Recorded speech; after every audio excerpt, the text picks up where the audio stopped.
ओम नमः शिवाय। हर हर महादेव। भगवान शिव जी के हरीश्वर अवतार की, हरीश्वर स्वरूप की प्रागट्य कथा बहुत ही सुंदर है। भगवान विष्णु ने पूर्व काल में हरीश्वर भगवान शिव से ही सुदर्शन चक्र प्राप्त किया था। एक समय की बात है, दैत्यों ने प्रबल होकर सभी लोगों को पीड़ा देने का काम शुरू किया और धर्म का लोप कर दिया। उन महाबली पराक्रमी दैत्यों से पीड़ित होकर देवताओं ने देवरक्षक भगवान विष्णु से अपना सारा दुख कहा। तब भगवान श्रीहरि ने कैलाश पर जाकर भगवान शिव की आराधना आरंभ की। वे प्रतिदिन 1000 नामों से शिव जी की स्तुति करते थे और प्रत्येक नाम के ऊपर भगवान शिव जी को एक कमल अर्पित करते। तब भगवान शिव जी ने विष्णु जी के भक्ति भाव की परीक्षा लेने के लिए उनके लाए हुए 1000 कमलों में से एक कमल को छुपा दिया। भगवान शिव की इस माया के कारण भगवान विष्णु को इसका पता न चला। उन्होंने एक फूल को कम जानकर उसकी खोज आरंभ करी। दृढ़तापूर्वक उत्तम व्रत का पालन करने वाले भगवान श्रीहरि ने शिव जी की प्रसन्नता के लिए उस एक फूल को प्राप्त करने के लिए कई जगह भ्रमण किया, परंतु कहीं भी वह फूल नहीं मिला। तब विशुद्ध चेता भगवान विष्णु ने उस कमल पुष्प की पूर्ति के लिए अपने कमल सदृश नेत्र को ही निकाल कर चढ़ा दिया। यह देखकर सबका दुख दूर करने वाले भगवान शिव प्रसन्न होकर प्रकट हुए और बोले, हे हरे, मैं तुम पर प्रसन्न हूँ। तुम इच्छा अनुसार वर मांगो, मैं तुम्हें मनोवांछित वस्तु दूंगा। तुम्हारे लिए मुझे कुछ भी अदेय नहीं है। भगवान श्री विष्णु ने कहा, हे नाथ, आपके सामने मुझे क्या कहना है। आप अंतर्यामी हैं, आप सब कुछ जानते हैं।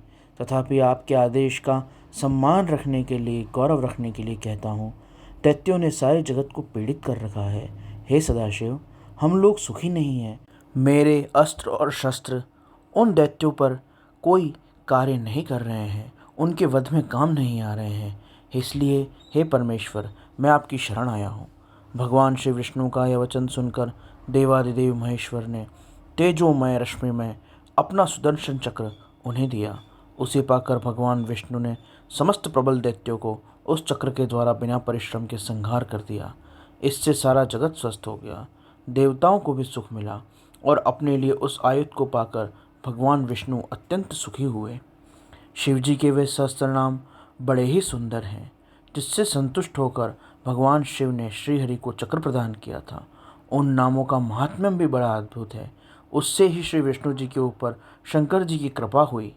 इस अद्भुत सहस्त्र नाम को अवश्य ही शुद्ध मन द्वारा भगवान शिव को चरणावृंदों का ध्यान करके पाठ करना चाहिए।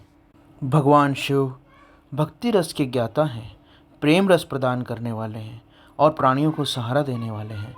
भगवान श्रीहरि ने प्रतिदिन भगवान शिव जी के सहस्त्र नामों से उनकी स्तुति की और सहस्त्र कमल से उनका पूजन किया और प्रार्थना की। एक दिन भगवान शिव की लीला से एक कमल कम हो गया। तब जब भगवान विष्णु ने अपने कमल जैसे नेत्र को चढ़ा दिया, तब शिव जी उनसे प्रसन्न हो गए और उन्हें चक्र दिया और कहा, हे हरे, सब प्रकार के अनर्थों की शांति के लिए तुम्हें मेरे स्वरूप का ध्यान करना चाहिए। अनेकानेक दुखों का नाश करने के लिए इस सहस्त्र नाम का पाठ करते रहना चाहिए। यह समस्त मनोरथों को सिद्धि देने वाला है। सदा मेरे इस चक्र को प्रयत्नपूर्वक धारण करना चाहिए। यह सभी चक्रों और सभी अस्त्रों में श्रेष्ठ है। दूसरे जो भी लोग प्रतिदिन इस सहस्त्र नाम का पाठ करेंगे, उन्हें स्वप्न में भी दुख नहीं प्राप्त होगा। राजाओं की ओर से संकट प्राप्त होने पर यदि मनुष्य सांगोपांग विधिपूर्वक सहस्त्रनाम स्तोत्र का 100 बार पाठ करता है, तो निश्चय ही कल्याण का भागी होता है। यह उत्तम स्तोत्र रोगों का नाशक, विद्या और धन देने वाला, संपूर्ण अभिष्ट की प्राप्ति कराने वाला है। यह पुण्यजनक तथा सदा शिव भक्ति देने वाला है।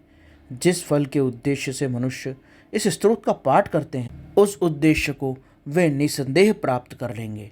जो प्रतिदिन सवेरे उठकर मेरी पूजा के पश्चात मेरे सामने इस सहस्त्रनाम स्तोत्र का पाठ करता है, सिद्धि उससे दूर नहीं रह सकती।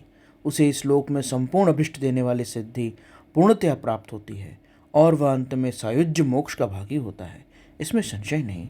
ऐसा कहकर भगवान शिव श्रीहरि के अंगों को स्पर्श करके देखते ही देखते वहाँ से अंतर ध्यान हो गए।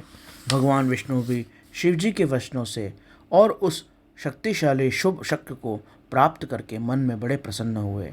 फिर वे प्रतिदिन शिव जी के ध्यानपूर्वक स्तोत्र का पाठ करने लगे।